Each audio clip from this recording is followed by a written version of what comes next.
आप जैसा आदमी था, ट्रेन में सफर कर रहा था, तो उसको एक थप्पड़ लगा दिया। हमें मारा तो हमारा कोई बात नहीं, हम थे इसलिए बर्दाश्त कर लिए। हमारी पत्नी को मारते तो बता देता। फिर पत्नी को एक चाटा लगा दिया, कहा कि हमें पत्नी को मारा था हमारा, चलो हम लोगों तो कोई बात नहीं, चल जाता है। हमारे बच्चों को मारते तो पता चलता, तो बच्चों को भी मार खिलवा लिया।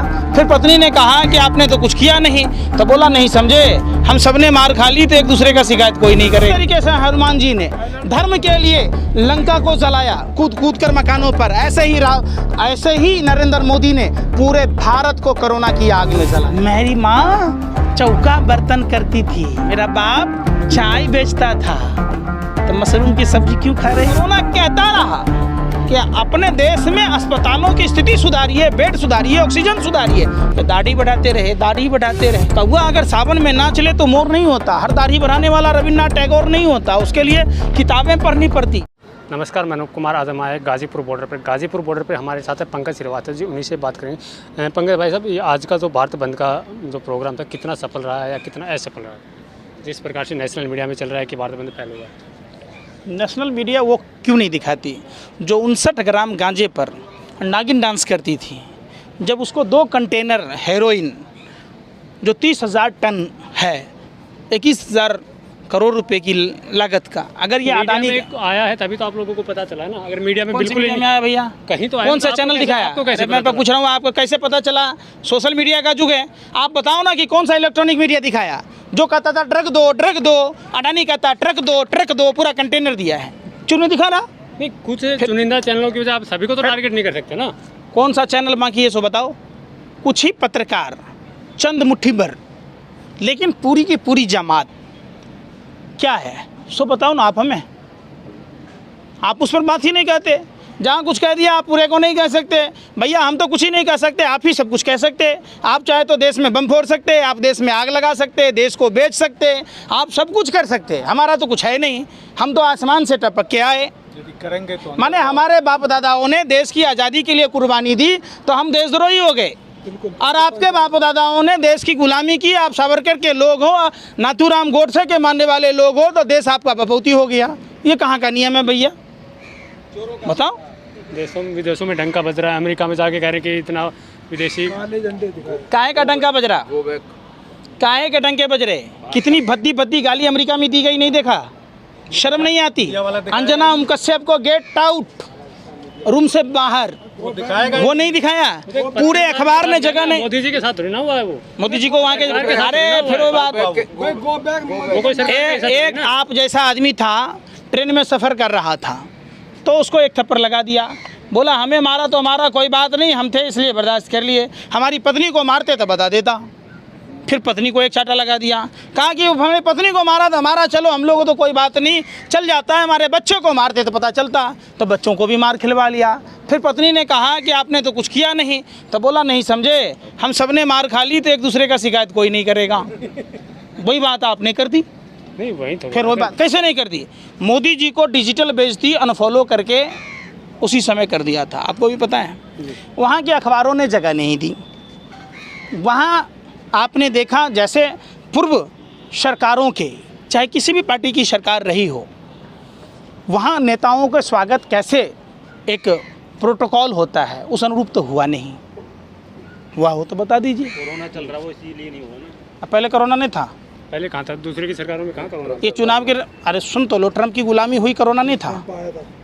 अभी तो वो तो बाद में आया ना, जब ट्रम्प आया था उसके बाद कोरोना शुरू हुआ था ना। 31 दिसंबर को WHO ने कहा था आंख पर भगवा चश्मा है। अगर 31 दिसंबर को WHO की बात मान ली गई होती तो भारत में कोरोना नहीं फैलता। जिस तरीके से हनुमान जी ने धर्म के लिए लंका को जलाया, कूद कूद कर मकानों पर, ऐसे ही नरेंद्र मोदी ने पूरे भारत को कोरोना की आग में जलाया। मतलब आप सरकार पे पूर्ण रूप से आरोप लगा रहे कि जो कोरोना फैला है सरकार ने फैला है। 31 दिसंबर को WHO कहाँ थे? बहरे थे। जैसे हीरोइन पर गूंगे बहरे हो गए, अंधे हो गए, वैसे ही उस समय बहरे हो गए थे। 2019 में अगस्त के महीने में, सितंबर महीने में, समझ लीजिए, नई जानकारी है तो। अरे सुन तो लीजिए, सुनने का पैसा लग रहा है। आप सवाल ही पूछते रहिए, फिर अपने रानी अपने रौताइन बनिए। सुनिए पहले पूरी बात। अगस्त और सितंबर महीने में 2019 में चाइना के वुहान शहर में कोरोना दस्तक दिया। चाइना ने मैक्सिट अस्पताल बनाए, चाइना ने सोशल डिस्टेंसिंग पालन किया, घर घर सैनिटाइज कराया, घर घर राशन पहुंचाया और वहां की कनेक्टिविटी पूरे चाइना से बंद कर दी। हमारे देश का प्रधानमंत्री चाइना के राष्ट्रपति के साथ झूला झूल रहा था। हमारे देश का प्रधानमंत्री 31 दिसंबर को WHO के चेताने के बावजूद दिल्ली के चुनाव में अपने 300 सांसद, 17 मुख्यमंत्री, 40 केंद्रीय मंत्री, 70 राष्ट्रीय जनतांत्रिक गठबंधन के नेताओं के साथ रंगा बिल्ला घर घर पर्चा बांट रहा था। ये लीजिए, ये लीजिए, ये लीजिए। ट्रंप की गुलामी और 22 विधायकों की नीलामी ने देश का भट्टा बैठा दिया। आपने अरे सुन तो लो, पहले पूरी बात तो करने दो भाई, या तो आप सारे सवाल एक साथ कर लो। पूरी बात सुनोगे नहीं तो फिर कैसे बात होगी। जिस समय ट्रंप आया भारत में, ट्रंप के साथ जो डेलीगेशन था, क्या उनका कोरोना टेस्ट हुआ? दिल्ली में चुनाव हुए उस समय कुछ हुआ? 23 मार्च तक, जब तक व्यापम घोटाला वाले आटा चोर कंस मामा की सरकार 23 मार्च तक नहीं बनी, तब तक कोरोना का कोई जिक्र हुआ? प्रधानमंत्री जी ताली थाली बजाने की बात कह रहे थे। बात करते हैं राम और कृष्ण की। रामायण में देश ने देखा है कि जब प्रभु श्री राम के भाई लक्ष्मण जी मूर्छित हुए तो संजीवनी बूटी मंगाया गया, सुसेन वैद्य को बुलाया गया। चाहते तो नरेंद्र मोदी की तरह प्रभु श्री राम भी ताली थाली पीट लेते, लक्ष्मण जी सही हो जाते। जिस तरीके से रामायण में आपने देखा कि संजीवनी बूटी लाने से रोकने का काम कालनेमी राक्षस ने किया, ऐसे ही भारत के विकास को अवरुद्ध करने का काम भाजपा RSS के लोगों ने किया। 23 मार्च तक कोरोना का कोई जिक्र नहीं है। 24 मार्च को दैनिक मजदूरों को, जो प्राइवेट में काम करते सैलरी वाले लोगों को सैलरी मिलती है क्या? प्रधानमंत्री अपने विशेष विमान में जा रहे तो फोटो कर रहे, बैग रखने की इतनी बड़ी 85,000 करोड़ के विमान में नहीं जगह मिल रही है। आप सुन, वो कर रहे थे ना। अरे सुन तो लो, अब काहे ने फोटो ट्वीट कर रहे हैं प्रधानमंत्री जी कि 24 मार्च को काले चोर की तरह आधी रात में अनपनन लॉकडाउन लगा दिए।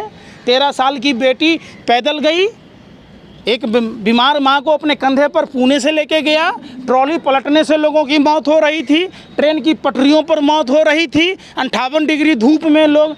उस समय प्रधानमंत्री जी अपना विशेष विमान दे देते, जाओ भैया 5 दिन के लिए पूरा हिंदुस्तान फ्री है। विमान तो उसके बाद आया ना। अरे सुन तो लो, ट्रेन थी ना देश में कि नहीं थी? और भी फ्लाइटें थी कि नहीं थी? 10 साल फिर जो हम लोगों के टैक्स के पैसे से प्रधानमंत्री जी गधा के जन्म छुड़ा रहे हैं। कहते थे प्रधानमंत्री जी बहुत ही मतलब इमोशनल ब्लैकमेल कर रहे थे।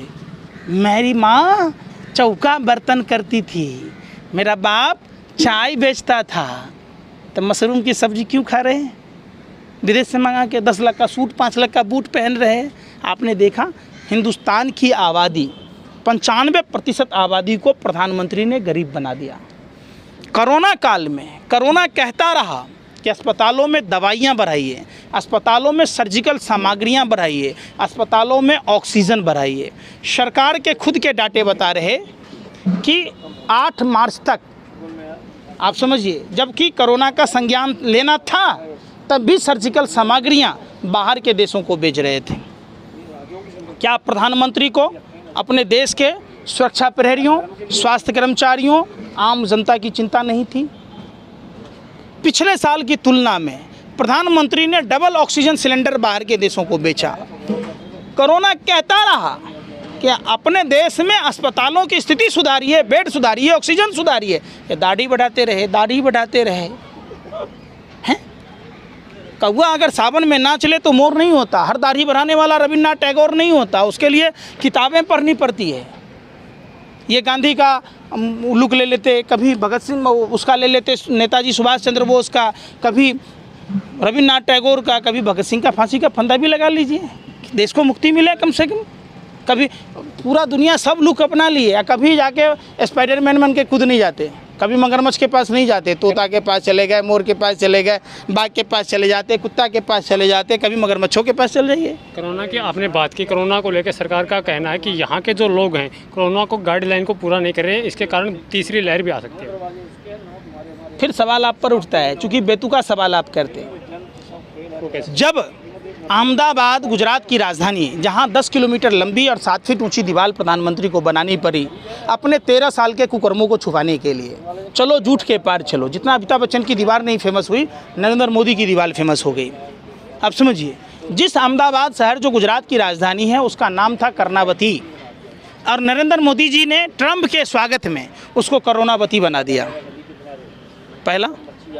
अब आइए आप कि देश में दूसरी लहर कब आई, जब इन्होंने बिहार में, बंगाल में और भी जगह चुनाव प्रचार किए। आप समझ रहे? तो चुनाव प्रचार में जहां लाखों की भीड़ थी, जहां रोड शो के कार्यक्रम चल रहे थे, प्रधानमंत्री सारे दिन लाखों की भीड़ में किराए के भीड़ ला ला कर रैलियां कर रहे थे, और वहीं शाम में आते कहते 2 गज है दूरी, मास्क है जरूरी। तो आपके रैली में नहीं था, कोरोना वायरस आपको अछूत मानता है, हैं? तीसरी लहर ये कहते हैं किसानों से कोरोना फैल जाएगा, छात्रों से कोरोना फैल जाएगा, आंदोलनकारियों से कोरोना फैल जाएगा। तो आपके जन आशीर्वाद यात्रा में कोरोना नहीं फैलेगा? कोरोना वायरस नमूना से क्या फिक्स कर लिया मैच कि जहाँ जहाँ आप चुनाव में जाओगे, जहाँ जहाँ आप कोई प्रोग्राम करोगे, हम वहाँ नहीं जाएंगे? क्या आप लोग भी बात करते हो? किसने फैलाया? क्या चुनाव कराना ज़रूरी था? चुनाव कराना किसकी जवाबदेही है भैया, बताओ ना। तो अगर 1 साल पेंडिंग कर देते तो क्या विपक्ष हमलावर नहीं हो जाता उन पे? अब विपक्ष तब भी हमलावर है, तो आप क्या विपक्ष के बात का जवाब दे रहे हैं? परवाह है आपको? विपक्ष आपसे सवाल नहीं पूछ रही है कि आपके आदर्श गांव कौन सा है? 35 आदर्श गांव बता दो बनारस में। चलो पूरे देश की तो बात छोड़ दो, कम से मुंह से बोले थे कि पिछवाड़े से बोले थे कि हर सांसद 5 गांव आदर्श बनाएगा? बनारस तो प्रधानमंत्री का लोकसभा क्षेत्र है, 35 आदर्श गांव बता दो। बनारस को आपने स्मार्ट सिटी कहा, वहाँ माँ गंगा ढूंढ रही थी कि हमारा फर्जी बेटा कहाँ है, घर घर ढूंढ रही थी, दस्तक दे रही थी, इलाहाबाद में ढूंढ रही थी, लखनऊ में ढूंढ रही थी, गोरखपुर में ढूंढ रही थी कि हमारा निकम्मा बेटा किधर गया, सपना में दिखने वाला बेटा। अब आप ये बताइए, आप गाजीपुर बॉर्डर खड़े हैं, किसानों के जो पिछले 10 महीने से बैठे हैं, और आज जो भारत बंद भी बुलाया था, उसके बाद जब 10 महीने से सरकार ने बात नहीं सुनी, कब तक सुनेगी? क्या उम्मीद है कुछ? क्योंकि सर्दी से गर्मी, गर्मी से बरसात, बरसात से दोबारा से सर्दी आने वाली है, क्या लग रहा है? सरकार की फटी पड़ी है, सरकार के होश ढीले हैं, नहीं होते। कोई आपकी चर्चा कब करती है? जब आपसे घबराती है। आप समझिए, सरकार 22 जनवरी से आज तक चर्चा नहीं कर रही थी। आज क्या कारण है कि भाजपा और देश की दलाल मीडिया, आप समझिए, इस समय भारत की मीडिया और भाजपा के लोग अगर सफल को असफल कहने लगे तो समझिए निश्चित तौर पर उनकी औकात होश ठिकाने में आ चुकी है। प्रधानमंत्री तो मन की बात में बोल रहे हैं कि किसान एक पुल की दूरी पे किसान नहीं आ रहे बात करने के लिए, अपनी ईगो पे खड़े हैं किसान। हो गया? अब बताओ ना। शादीशुदा हैं आप?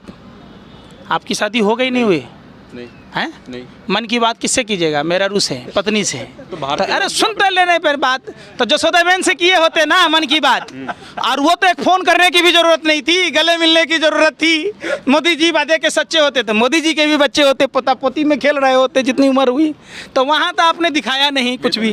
अरे मैंने अपना पूरा जीवन देश के लिए समर्पित कर दिया है, देश के लिए समर्पित। मोदी जी के पिताजी भी अगर समर्पित कर दिए होते, उनकी माँ को छोड़ दिया होता, तो मोदी जी होते, प्रधानमंत्री बनते।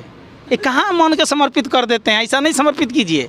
देश के बहन बेटियों का क्या होगा? अगर देश के, अरे सुनिए ना, फिर नहीं सुन रहे आप, सुनिएगा पहले। अरे सुन तो लीजिए। हाँ, ये तो शुक्र है 24 घंटे काम नहीं किया, नहीं तो हमारी चड्डी भी गई होती, हम पेड़ के पत्ते पहन रहे होते, हम जानवरों के शिकार कर रहे होते, हम पत्थर को रगड़ के आग पैदा कर रहे होते, माचिस लाइटर की जरूरत नहीं पड़ता। 18 घंटा में तो देश बिक रहा है, 24 घंटा में हमारा चड्डी बिक गया होता। कहाँ चले जाते हैं आप? जो मानव में ये 18 घंटे कहाँ जागता है? अडानी को अमीर बनाने में, हीरोइन सप्लाई कराने में, मुंद्रा एयरपोर्ट दिया गया। अब निजीकरण का देखिए क्या दुरुपयोग होगा। जब आप ठेका पर दे दीजिएगा तो अपने मन की करेगा। आप भी अगर अर्नब गोस्वामी की तरह दलाली करते तो आप भी चैनल के मालिक होते। आपको सुनिए ना, पहले सुनने रहे आप एक मिनट है ना। आप एक मिनट, आप मेरी बात तो सुनो। आप 60 ग्राम गांजा पर अर्नब गोस्वामी ड्रग दो बाबला हो गया। अब कहाँ चला गया वो ड्रग? कहाँ चला गया, किस बिल में छुप गया? अब 30,000 टन है, अब नहीं निकल रहा है। जो सुधीर चौधरी डीएनए करता है, सत्ता का माने फेविकॉल पी लिया है, अब क्यों नहीं बोलता है? अब क्यों नहीं डीएनए करता है? आप वही वाली बात कर रहे हैं, अब क्यों नहीं करता? अब नागिन डांस ऐसे करता है जो 24 घंटा चलाता रहता है, जिनको आप सच्चे पत्रकार बोलते हो, जिस चैनल को, रवीश कुमार जी को, अभी पिछले दिन में आप खबर भी चल रही थी कि अंबानी जी उसको खरीदने वाले हैं। कौन सी नई बात है? किसी को भी खरीद सकती है। अंबानी अडानी 2014 तक से पहले सारे मीडिया चैनलों को खरीदा। मैं क्या बोला कि देश विश्व की तीसरी महाशक्ति थी, ये जांच का विषय है। जानबूझकर भारत को गर्त में ढकेला जा रहा। जो भारत विश्व की तीसरी महाशक्ति थी, उसका बांग्लादेश से भी बुरा स्थिति क्यों हुआ, नेपाल से भी बुरा स्थिति क्यों हुआ? बिलियन माइंड्स और स्वामी विवेकानंद इंटरनेशनल फाउंडेशन जैसे संस्था, जहां विदेशी फंडिंग हुए, चाइना की कई संस्थाओं ने चंदे दिए, आखिर क्यों दिया? हम या आप अपने मित्रों को, अपने परिवार के जनों को 10 से 20 रुपया ज़्यादा नहीं देते तो इनमें करोड़ों करोड़ रुपया चंदा कोई क्यों देगा? आप समझिए, समझने की बात है। कोई पार्टी फंड में चंदा क्यों देगा? इसलिए देगा ना कि वो अपना वो पैसा देकर उस पैसे से 10 गुना पैसा बनाएगा। यही है कृषि काला कानून। अडानी के सियोल पहले बन चुके थे, कानून 5 जून को लाए गए और ज़बरदस्ती लाया गया। कॉन्ट्रैक्ट फार्मिंग का आपने देखा होगा, महात्मा गांधी जी के समय में विरोध हुआ था, देश आज़ाद हुआ। बरडोली सत्याग्रह सरदार पटेल ने किया था। उसके बावजूद आप देखिए कॉन्ट्रैक्ट फार्मिंग का करनाल की घटना, जिस डीएम और एसडीएम से मध्यस्थता कराने की बात है, वो भाजपा सांसद राकेश सिन्हा जो आरएसएस का प्रचारक है, उसका रिश्तेदार किस तरीके से मारा पीटा। तो अगर पूरे देश में ये कानून लागू हो गया, समय रहते अगर देश के लोगों ने नहीं जागा, तो पूरे देश के किसानों की स्थिति करनाल के किसानों की तरह होगी। आपने देखा होगा हिमाचल में जो कॉन्ट्रैक्ट फार्मिंग में जो सेब के उत्पादन करने वाले किसान भाइयों की स्थिति क्या हुई? 15 रुपये तक रेट कम कर दिए गए। किसान भाई लाचार और बेबस हो गए, चूँकि कि हिमाचल में मंडियां ख़त्म हो गई। आप समझिए, हिमाचल में सेब का भाव देखिए और दिल्ली में देखिए। कमा कौन रहा है? जो इनको पार्टी फंड में चंदा दे रहा है। तब ये बताइए, धरना प्रदर्शन कब तक चलता रहेगा? कब तक चलता रहेगा? सांस चलेगी तब तक चलेगा। जल तब तक बिल वापसी नहीं, तब तक घर वापसी नहीं। आप एक ही सूत्री कार्यक्रम समझिए। सरकार को कानून वापस लेने में ऐसी कौन सी मजबूरी है? क्या वजह है? क्या ऐसा प्रतिष्ठा का सवाल बना लिया? सरकार कह रही है कि इसमें कमी क्या है, हमें बताइए, हम संशोधन करेंगे। अगर जो आपकी कुछ कमी लग रही है तो बैठकर बात करने के लिए तैयार है। 12 दौर की वार्ता हुई है। अरे सुन तो लो भाई, एक ही दौर में तो मोदी जी के बेटे हो जाते अगर पत्नी से मिले होते तो छोड़ने की ज़रूरत नहीं पड़ती। यही चीज़ है, जसोदाबेन की तरह ये कानून है। अगर कानून में सब चीज़ अच्छा ही होता तब 12 दौर की वार्ता करने की ज़रूरत क्या पड़ती? कानून में अच्छा क्या है सो बता दीजिए। उसमें मजदूरों के लिए क्या है, ट्रांसपोर्टरों के लिए क्या है, जो छोटे लघु जो किसान हैं उसके लिए क्या है, तो उसमें देखिए ना। आपको बताया नहीं समझे आप हिमाचल की घटना देखिए। ये किसानों को सोचने पर मजबूर कर दिया, आंदोलन ज़्यादा दिन तक रखने को मजबूर कर दिया। करनाल की घटना सोचने को मजबूर कर दिया, बढ़ती हुई महंगाई सोचने को मजबूर कर दिया। अभी भारत सरकार कह रही है कि तेलहन के उत्पादन में 20% अधिक उत्पादन हुआ। मैं नहीं कह रहा, ये भारत सरकार कह रही है। हमारे पास डाटा कहाँ से आएगा? भारत सरकार के पास डाटा है। पाम ऑयल जो मलेशिया से आयात होता था, सरकार ने उस पर रोक लगा दी। नतीजा क्या हुआ? जो फॉर्चून का मालिक कौन है? अडानी। पतंजलि का मालिक कौन है? 2.25 आंख वाला लाला हरामदेव। तो जो खाद्य तेल 70 रुपये लीटर बिक रहा था, आज वो 200 के पार कर गया। तो फ़ायदा किसको हुआ? 130 रुपये का पर लीटर पर इजाफा हुआ। आप समझिए, अगर हिंदुस्तान में 135 करोड़ आबादी है, महीने में 5 लीटर ही तेल खर्च होता होगा। ज़्यादा का रेशियो मत रखिए, 10 लीटर से कम नहीं खर्च होता है खाद्य तेल। 5 लीटर का ही एवरेज पकड़ लीजिए, तो कितने का अंतर हुआ? अब पार्टी फंड में अगर कुछ चंदा दे ही दिया 500 करोड़ 1000 करोड़, तो वही चाटने वाला लोग हैं। तो ये समझने की चीज़ है। किसान अन्न उपजाता है, अन्न खाता है, किसान के परिवार का आदमी राज्य चलाता है, देश चलाता है, सरहद हिफाजत करता है, तो किसान को अकल नहीं होगा? रोजगार देता है। तो किसान सिर्फ अपनी लड़ाई नहीं लड़ रहे, किसान उपभोक्ताओं की भी लड़ाई लड़ रहे हैं। आपकी भी लड़ाई लड़ रहे हैं, हमारी भी लड़ाई लड़ रहे हैं, वकीलों की भी लड़ाई लड़ रहे हैं, डॉक्टरों की भी लड़ाई लड़ रहे हैं, इंजीनियरों की भी लड़ाई लड़ रहे हैं। अगर फसल और नस्ल बर्बाद हो गया फिर क्या करोगे आप बताओ। आपके पिताजी ने आपको पढ़ाया, आप काम कर रहे हो ना भी, आपके रोज़गार नहीं रहेंगे, अपने बच्चों को क्या करोगे आप, आपके बच्चे क्या करेंगे।